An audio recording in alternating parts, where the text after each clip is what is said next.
Hello दोस्तों, स्वागत है आपका मेरे चैनल स्टडी पीठ पर। और मैं उत्कर्ष गंगवार आज इंग्लिश का एक बहुत ही महत्वपूर्ण टॉपिक आपको पढ़ाने जा रहा हूँ, जिसका नाम है पार्ट्स ऑफ स्पीच, अर्थात इकाई के भेद। ये टॉपिक बहुत ही इम्पोर्टेंट है और आपका यही टॉपिक आपकी बहुत ज़्यादा हेल्प करेगा आपके किसी भी एग्ज़ाम में, क्योंकि इसी टॉपिक के बाद आप इंग्लिश की छोटी छोटी बारीकियों को आप समझ जाओगे और वहाँ से आप हल्का सा इम्प्रूवमेंट अपने आप में करोगे।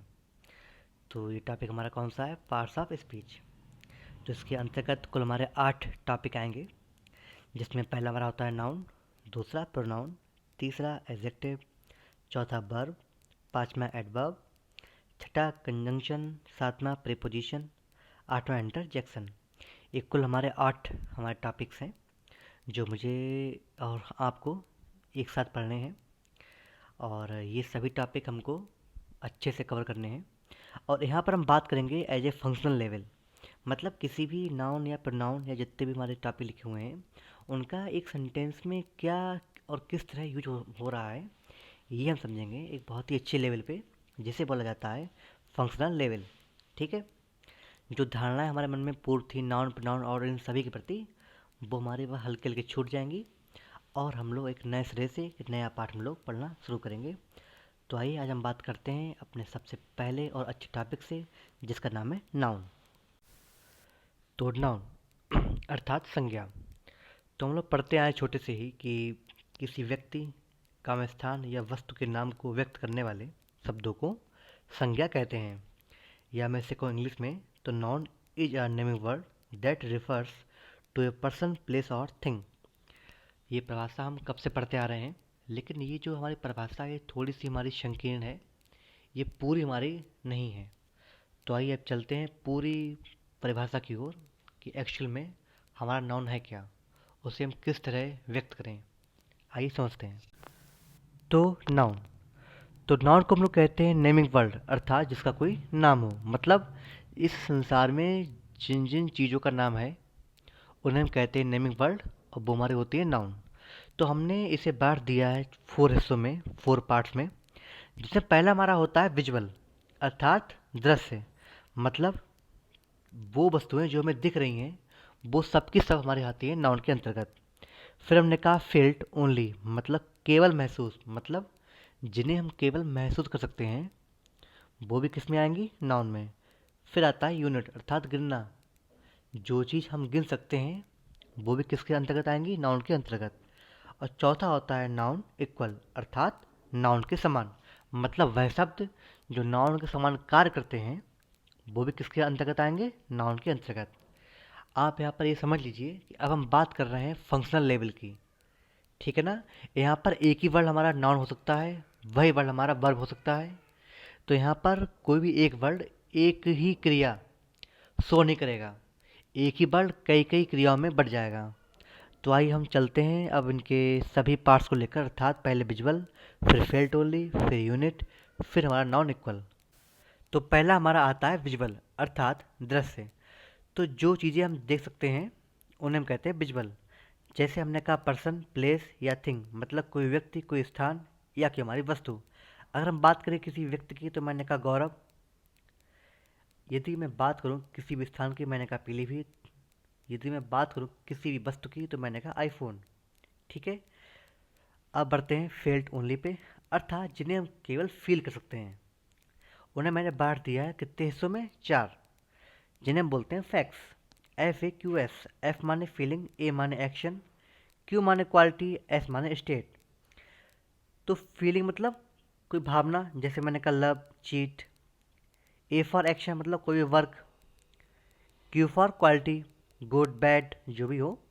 और एस फॉर स्टेट अर्थात अवस्था, जैसे मैंने कहा हैप्पी या सैड। तो ये होते हैं फेल्ट ओनली। तो ये बातें मैं आशा करता हूँ आपको समझ में आ रही होंगी। आइए बात करते हैं अगली चीज़ पे, जिसे हम बोलते हैं यूनिट, मतलब गिनना, अर्थात मेजर। तो जिन चीज़ों को हम गिन सकते हैं उन्हें बोलते हैं यूनिट। और जो ये भी किसके अंतर्गत आएंगी? नाउन के अंतर्गत। मैंने कहा डेज अर्थात दिन, ईयर्स अर्थात साल, आवर्स अर्थात घंटे। और फिर हमारा अंतिम आता है नाउन इक्वल, अर्थात नाउन के समान। तो ये कैसे वर्क करता है ये हम समझेंगे किसी भी सेंटेंस के अंदर। आई होप ये बातें आपको अच्छे समझ में आ रही होंगी। आइए अब चलते हैं फंक्शनल लेवल पे। तो नाउन को पहचानने के लिए अगर हम वाक्य में वाट कामा हु कामा होम का क्वेश्चन करें और हमें हमारा उत्तर मिल जाए तो वह शब्द हमारे होते हैं नाउन। इसीलिए हम वाट कामा हु कामा होम को कहते हैं नाउन आइडेंटिफायर वर्ड्स, अर्थात ऐसे शब्द जो नाउन को खोज निकालने में हमारी हेल्प करते हों उन्हें हम क्या बोलते हैं, नाउन आइडेंटिफायर वर्ड्स। तो वाट माने क्या होता है, हु माने कौन होता है, हु माने किसको होता है। अगर हम ये क्वेश्चन करेंगे किसी भी सेंटेंस में तो उत्तर हमें अगर मिल रहा हो तो वह शब्द हमारा होता है नाउन। ऐसे ही जो शब्द हमें वेयर का आंसर दें वो वर्ड हमारे होते हैं एडवर्ब, ठीक है। और जो शब्द हमें हाउ का आंसर दें वह शब्द हमारा एडजेक्टिव होता है। कैसे, आइए समझते हैं अब विभिन्न प्रकार के सेंटेंसों के अंदर। तो यहाँ से रियल ग्रामर अब शुरू होती है। अब यहाँ से आपको सही से समझना है और सही से आपको आगे पढ़ना है। तो आइए अब देखते हैं sentence number 1। Ram likes Gita. Ram Gita को लाइक करता है। अब यहाँ पर नाउन क्या क्या है हमें ये बताना भी है और हमें ये पूछना भी है सेंटेंस से। तो आप कहेंगे इसमें नाउन हमारा राम है और हमारा गीता है, पर अभी हमने पढ़ा था कि वाट हु हुम से हम नाउन को जान सकते हैं। तो आई कैसे, हमने कहा हु लाइक्स गीता, तो हु से उत्तर आया राम का, तो राम हमारा नाउन हो गया। अब मैंने कहा राम लाइक्स हुम, तो हुम का उत्तर आया गीता, तो ये हमारा नाउन हो गया। अब मैंने कहा Rohit goes to his house, Rohit अपने घर जाता है, तो मैंने कहा who goes to his house, अपने घर कौन जाता है, तो उत्तर आया रोहित, तो हु का उत्तर आया रोहित, तो ये हमारा नाउन हो गया।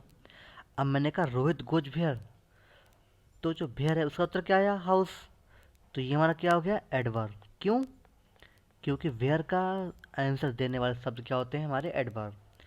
अब यहाँ पे एक बात आती है कि हाउस तो वैसे हमारा है नाउन, घर हमारा विजिबल है तो हमारा नाउन हुआ, परंतु इस सेंटेंस में एज ए फंक्शन लेवल हमारा हाउस क्या हुआ adverb. Rohan loves his house, Rohan अपने घर से प्रेम करता है, तो who loves his house, Rohan, तो ये हमारा क्या हुआ नाउन। रोहन लव्स हुम, अब होम से उत्तर किसका आता है नाउन का, तो हमारा हाउस क्या हो गया हमारा नाउन। अब हम देख रहे हैं हाउस हमारा ऊपर है, वही हाउस हमारा नीचे है, पर ऊपर हमारा एडवर्ब है, नीचे हमारा क्या है नाउन। नीचे वाला नाउन क्यों है, क्योंकि ये उत्तर दे रहा है होम का। ऊपर वाला एडवर्ब क्यों है, क्योंकि ये उत्तर में दे रहा है वेयर का। तो हमारे शब्द एक ही हैं लेकिन उनका प्रयोग एज ए फंक्शन लेवल हमारा अलग अलग हुआ है। आई होप ये बात आपकी मतलब बिल्कुल स्पष्ट हो रही होगी। फिर मैं कह रहा हूँ Shyam is a good boy, तो who is a good boy, तो आया श्याम, तो श्याम हमारा क्या हो गया नाउन।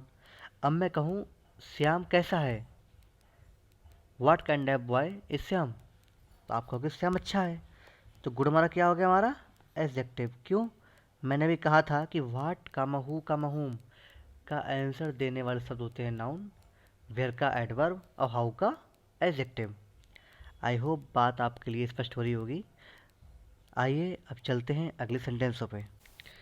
तो यहाँ पर लिखा हुआ है trust is needed and I trust all, तो मैं कहूँ व्हाट इज नीडेड, तो आप कहेंगे ट्रस्ट, इसीलिए ट्रस्ट हमारा क्या हो गया हमारा नाउन। फिर लिखा है एंड आई ट्रस्ट ऑल, तो यहाँ आई हमारा क्या हुआ सब्जेक्ट हुआ, इसीलिए जो ट्रस्ट है वो हमारी क्या हुई वर्ब। तो आप देख ही रहे हैं जो ट्रस्ट ऊपर लिखा हुआ है वो हमारा यूज हुआ है एज ए नाउन, और जो ट्रस्ट हमारा नीचे है वो हुआ है एज ए वर्ब। मतलब एक ही शब्द एक से अधिक क्रिया हमारा शो कर रहा है। आइए पढ़ते हैं अगले वाक्य पे। लिखा है टुमारो इज ए हॉलीडे, कल का अवकाश है, ठीक। तो इज हमारा क्या हुई, ये हमारी हुई वर्ब। जो वर्ब है उससे ठीक पहले हमेशा क्या आता है सब्जेक्ट, उसके बाद क्या आता है ऑब्जेक्ट, लेकिन जो यहाँ का सब्जेक्ट है वो क्या हुआ टुमारो। टुमारो वैसे हमारा एडवर्ब है, पर यहाँ हमने इसे यूज किया है as a noun equal, as a noun equal, यहाँ हमने इसे एज ए यूज किया है, ठीक है। फिर लिखा है ए ईयर हैज़ 12 मंथ्स, एक साल में 12 महीने होते हैं, तो मैं कहूँ व्हाट हैज़ 12 मंथ्स या हु हैज़ 12 मंथ्स, उत्तर क्या आएगा? A year. तो ये हमारा क्या हुआ? हमारा नाउन। ये आप समझो ऐसे, जो ईयर है उसे हम गिन सकते हैं कैसे, कि इसमें दिन होते हैं 365, ये ऐसे महीने होते हैं 12, इसलिए ये हमारा कैसा हुआ? काउंटेबल अर्थात यूनिट, जिसे हम गिन सकें। ऐसे ही हमारा ये है मंथ्स, ये हमारा कैसा है? काउंटेबल, जिसे हम गिन सकते हैं। तो ये भी हमारी क्या हुई? यूनिट, अर्थात ये भी हमारा नाउन हुआ। तो आज हमने जाना क्या होता है नाउन, और इसे कैसे हम पहचानते हैं, इसे कौन कौन से ऐसे वर्ड होते हैं जिन्हें कहते हैं नाउन आइडेंटिफायर वर्ड्स, और एज ए फंक्शन लेवल कैसे इसका यूज होता है, आज हमने ये सब जाना। आई होप वीडियो आपको अच्छी लगी होगी। अगर वीडियो अच्छी लगी हो तो आप मेरे चैनल स्टडी पीट को सब्सक्राइब कीजिए, शेयर कीजिए और लाइक कीजिए। धन्यवाद।